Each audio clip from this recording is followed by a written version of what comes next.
Hi hello எல்லாருக்கும் வணக்கம். இது உனது கனவு டிவி சேனல் மூலம் உங்களிடம் பேசிக்கொள்கிறேன். அதாவது இன்றைக்கி நம்ம யாரை பற்றி பேச போகிறோம்னா நம்மளை பற்றியே தான் நம்ம பேசிக்க போகிறோம். அதாவது என்னன்னா, நம்ம வாழ்க்கையில் எவ்வளோ தான் கஷ்டம் இருந்தாலும் தி கோட் லைஃப் மூவி பற்றி தெரிஞ்சுக்கிட்டா கண்டிப்பாக நம்மளோட லைஃப்பில் எவ்வளோ தான் கஷ்டம் இருந்தாலும் அந்த லைஃப்பில் அந்த கஷ்டங்கிறதே ஒன்று கிடையவே கிடையாது. அப்படி தான் சொல்லி ஆகணும். ஏன்னா இந்த தி கோட் லைஃப் நிஜத்தில் உண்மையான ஒரு சம்பவம் நடந்த ஒரு விஷயம் இது தான். அதாவது இந்த படம் எடுக்கிறதுக்கு கிட்டத்தட்ட 16 வருஷம் எடுத்துக்கிட்டாங்க. நாம் ஏன்னோ இந்த ஒரு வருஷத்தில் தான் எடுத்து போட்டிருப்பாங்க அப்படின்னு நம்ம நினைக்கிறோம். ஆனால் அது உண்மை இல்லை. 16 வருஷம் 2008 வந்து 2024 வரைக்குமே இந்த மூவி எடுத்துகிட்டு தான் இருந்துக்கிறாங்க. சரி வாங்க வீடியோக்குள்ளே போடுவோம். அந்த வீடியோவில் தெரிகிற ஒரு நபர் தான் நஜீப்.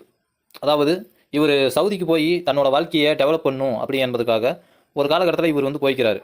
அப்படி போகும்போது கிட்டத்தட்ட 2 வருஷம் ஒரு ஆட்டுக்கூட மட்டுமே வாழ்ந்து வந்து இருக்கிறாரு. அந்த ஸ்டோரி தான் அந்த மூவியில் வந்து தி கோட் லைஃப் அந்த சொல்லியிருக்கு. அந்த படம் முடிஞ்ச பிறகு மனுஷன் எவ்வளவு தான் இனிமேல் ஆசை வச்சுருந்தாலும் அந்த ஆசையை இனிமேல் வேண்டாம்னு சொல்லிடுற அளவுக்கு இந்த மூவி எடுத்துக்கிறாங்க. உண்மையாலும் பாராட்ட வேண்டிய ரொம்ப பாராட்ட வேண்டிய விஷயம். அதுக்கப்புறம் தான் நானே வந்துட்டு இந்த நெஜிப் அவரை பற்றி இந்த வீடியோலாம் பார்க்கும்போது அவரோட லைஃபு எந்த அளவு சோகத்தில் போயிருக்குது அப்படிங்கிறத இந்த மூவி மூலம் எனக்கு தெரிஞ்ச உடனே நானே இவரோட வீடியோ வந்து நானே ஒரு ஸ்டேட்டஸாக வச்சுக்கிட்டேன். இந்த படத்தை பார்த்த உடனே நம்ம தமிழ்நாடு தான் உலகத்திலேயே இருக்கிறதுலேயே சொர்க்கத்திலையும் சொர்க்கம்னு நான் சொல்லுவேன். ஏன்னா இங்கே மட்டும்தான் நம்ம கை நீட்டுற அளவுக்கு எந்த பொருளாக இருந்தாலும் வாங்கிக்க முடியும், எந்த பொருளாக இருந்தாலும் கேட்க முடியும். ஆனால் தி கோட் லைஃப் மூவி மூலம் கண்டிப்பாக அந்த லைஃப் மட்டும் வாழவே முடியாது என்பது தான் நிஜத்தள உண்மை.